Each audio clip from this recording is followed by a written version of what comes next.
In this video, I'm going to show you how to create a registration mark template so that you can perform the printing in a print-and-cut project for the solo. You can do the printing in Silhouette Studio, but then take the cut lines over to create and perform the cutting process over there, and everything will align, and you'll get your perfect cuts.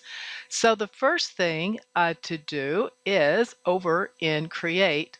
You need to make sure your mat size is set to whatever your printout size is going to be in Silhouette. So for example, I have letter size set up and I have portrait selected. You can do portrait or landscape.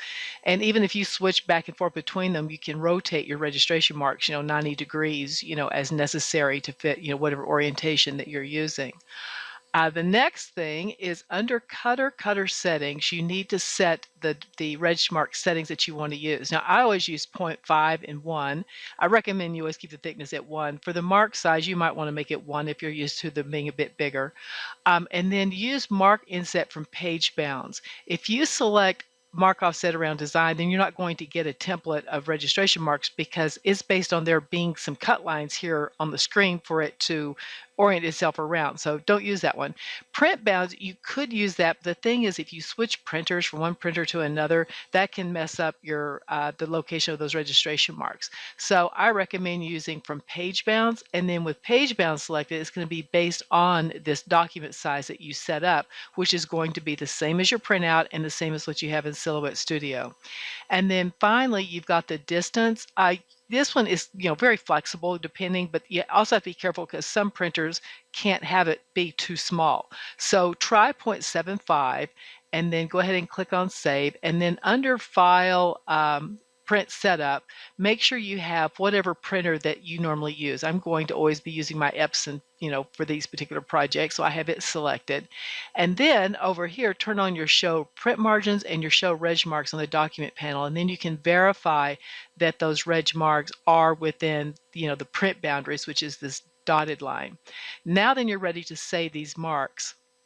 To do that, go to File, Export, and then give it a name and then a location. I'm just going to call it Reg Marks. And then since you want to make sure you keep track of how these reg marks were created. So if you're always going to use 0.5, 1, and plus the either write it into a little book, or you can put it like right here in the file. So I could do 0.5, 1, 0.75, or I could even put page in there. I could put in PG 0.75 if you want to do that. If you're never going to change anything, then don't worry about it. But again, this just makes sure that these reg marks, when I use them, I can always look back, because one thing that's important is that back in Create, you always have those exact same settings marked. Now in this window, keep the resolution at 72, mark this option for Show Registration Marks. You don't need anything else, and then click on OK. All right, and again, the importance of saving those settings are because when you get ready to come back here and perform your print and cut, if it's been a while, if you're not doing it immediately, always come back and confirm this, because otherwise it's not going to be able to locate those registration marks if you've made any changes, especially down here in terms of the distance that you use. Okay, all right, so then over in Silhouette Studio, let's come over here to a new empty file, and you're going to import that SVG that you created. So I'm going to come over here and you can use either open or merge. I've gotten into the habit of using merge, and you'll see later why that's important with other things that we'll be doing. So here's my reg mark file. Click on OK, and it brings them in. And you can see that they're slightly off center, and they need to be centered. So be sure and select them all, and then group them. Go to Object Group, and then Center to Page right here. Okay, then you're going to need to thicken the stroke size on it so that it matches, the way it would print from Create. And I did my own testing, and I found that if you use 2.75, that's the closest to getting them to print, and it works great. The camera has no problem finding them.